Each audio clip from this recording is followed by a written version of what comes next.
You know, it's true. It looks a lot smaller but when you get close to it, it's like a plane, right? Yeah. We are at Prairie Star Wind Farm in Leroy, near the Iowa border.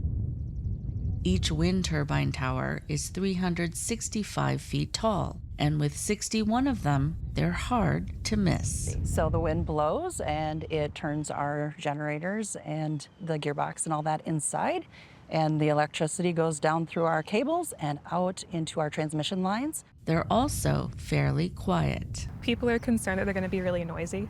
And I mean, we're out here today, and maybe if you're really close, you might be able to hear a little bit of a gentle whoosh, but typically you're more hearing the wind itself passing through. Prairie Star is a 101 megawatt wind farm. It came online in 2007 and over its lifetime will power 32,000 homes. It's been successful, with 3 more wind farms developed across the Iowa border. We're headquartered in Houston, Texas, but we have wind farms and solar parks across North America. Our first wind farm came online in New York State in 2001.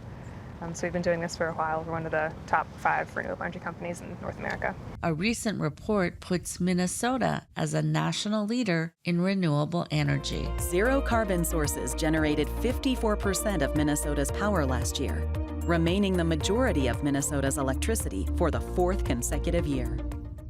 These projects can be a windfall for landowners. Prairie Star Wind Farm contracted 30-year leases with 100 landowners. More than $9 million have been collectively paid out so far. It tends to really help support local farmers and agriculture because it's, agriculture has its ups and downs from the economic side of it. And when they had a lease with the wind farm, that's stable, reliable income that they get on a regular basis that they can count on. Millions have been paid out in local and county taxes too, and there's no shortage of opportunity. EDP Renewables is currently developing another wind farm project in central Minnesota, and a proposal by Xcel Energy for a high-voltage transmission line from Becker to Lyon County is currently under state review. Is there a gold rush going on? I think in some places yes, in some places no. The kind of rush to site clean energy projects is really determined on where transmission lines are right now and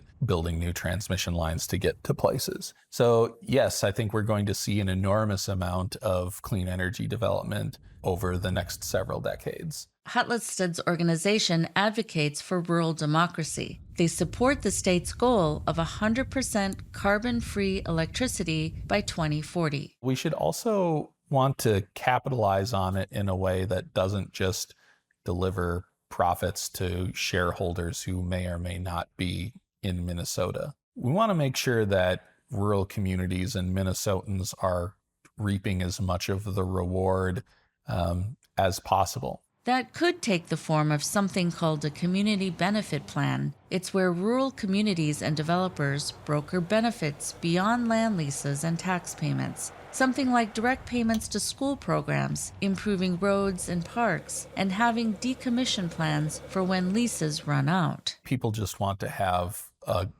some say and some control over the future of their community. I think that's really just the core of the issue. More counties are starting to pump the brakes. In February, Chippewa and Meeker counties approved a 1-year moratorium on new applications for wind and solar projects. Meeker County leaders say they just want more time to study the impacts. I think there's a lot to flush out is more my focus. Size and scope of these projects. Meeker County right now has about 50 acres total under what I would call commercial solar gardens. So 1 megawatt or less. These proposals are coming in at thousands of acres. He's concerned about the local ag economy if prime farmland becomes large-scale solar parks. And there's the visual aesthetics. I mean, you wake up in the kitchen and look out your window and you're looking at 400 acres of solar or wind. So we just want to make sure that we're looking at all those concerns. But developers of large-scale projects don't need approval from local communities. They can go right to the State Public Utilities Commission. Julie Bredesen was the sole no vote in Meeker County's 4-1 moratorium decision. It's like putting up a "you are not welcome" sign at the border. It ties the hands of property owners to do with their property what they wish. I I feel the restrictions we currently have on the books are more than efficient to meet the needs of the people of Meeker County.